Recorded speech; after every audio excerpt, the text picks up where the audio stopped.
ലക്ഷ്മിയായിട്ടു താലപ്പോലിക്കും മീനഭരണിക്കു ദുർഗയായും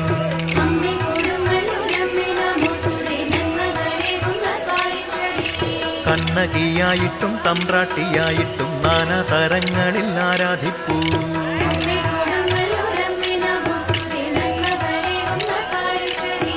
ശർക്കര പുഷ്പം കദളിപ്പഴം നാളികേരവുമൊത്തുള്ള പുഷ്പാഞ്ജലി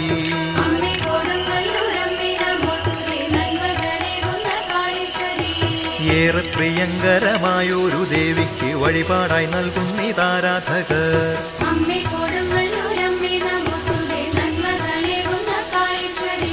പള്ളിമേടക്ഷേത്രമുള്ളിൽ പ്രതിഷ്ഠയായി പള്ളിവാടുണ്ട് ചിലമ്പുമൊന്ന്.